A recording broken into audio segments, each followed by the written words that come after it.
Hey, this is Doug from Doug and Nikki. I'm here in the outdoor testing studio. Up here above me, you're starting to watch me fly this cool new drone from Dynalog. This is the DG600C. In this video, what we're gonna do is we're gonna fly it. You're gonna get to enjoy that fun stuff, see what the images look like, and then I'm gonna come back. I'm gonna do a review of it, give you a Doug score from 1 to 5, let you know what I thought of it, and then finally, if you're still interested in wanting to know more about it, you can at the end watch the unboxing and we'll talk about the details and features of it. Let's go watch it fly.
It's a hot one out here today, so I'm actually holding the drone here in front of you so that you can get a comparison, if this is recording the way I think it is, of the difference between a GoPro 4K and this at 1080 in terms of image quality.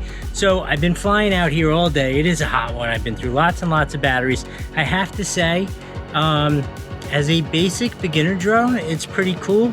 I do have some struggles with it. I think I know what I'm doing, and it took me more time to get the motors unlocked and get it able to start and up in the air, like 10 minutes of turning it off, turning it on, redoing the compass, and I don't know what it is about it. Seems to me my recommendation would be, if it's going to be a beginner drone, it should be easy to put up in the air. I found it to be difficult to put up in the air. Again, could just be me. Once it was up in the air, I found the flying experience pretty good. Every once in a while it would take off on a little bit of a strange direction, but easy to control. The return to home was kind of okay. Got it back to, let's say this, if your battery was running out or it lost connection, it would come back to a safe, reliable place for you to recover it. It would not instantly land within like a 3-foot square, but still pretty darn good, especially at this price range for a beginner drone. Fun to fly. I think it's good to fly in the sense that it is definitely a little underpowered, so it is not a speed demon, but it is competent. You can fly it in the wind, you can enjoy it, you can have fun with it. I think this is a really good balance at its price point in terms of what this can do. So I'm going to give this a solid 4 out of 5 for what it is as a beginner drone, and I still think it's really cool looking. Anyway, I hope that was helpful. We'll see you next time. Hey, welcome to the past. I know you watched it fly. You must have watched the review, thought it was interesting enough that you wanted to know what comes in this box.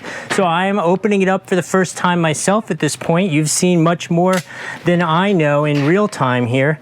But so this is a very classic conventional 4K drone with lots of features. Follow me, it has GPS, return to home, all those kinds of features, FPV, so you can see what you're Oh, I will say this is a very cool looking drone.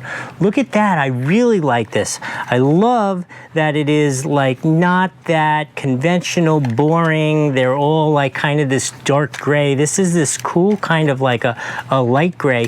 It is a very, very light construction. I could tell you that much. Almost to the point that I think it's a little too light, but you know, you've already seen it fly. You've already seen the review, so you know what I thought about it after I used it. These are not brushless motors, I do not believe.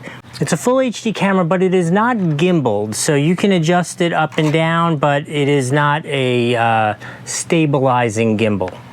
I do know it has a headless mode, which means it'll fly in if you're new to drones, it'll fly in whatever direction you point it on your remote, which is a nice feature. Here we have spare blades, some hardware for replacing the some hardware for replacing the blade. I do see 2 chargers, which I am always a fan of, so that we can charge both batteries at the same time. What do you say we take a look at the batteries and see what they're like? Here are the batteries. They are a modular complete battery, so you can see what that looks like. This is going to just charge via those 2 USBs. And here's the remote. Oh, and this remote is nice again. Again, same thing. I'm going to say this is kind of very plasticky, kind of feels a little cheap, but at the same time, I really like the color. I like the function. It's got all the GPS, the return home, headless button, compass bearing, takeoff landing, single touch. You have your controls for photo, video, all those kind of things. All the standard things you would expect, and obviously it comes with an instruction manual. I highly recommend you read them, because somebody in the factory is like, I can mess with them by changing one control.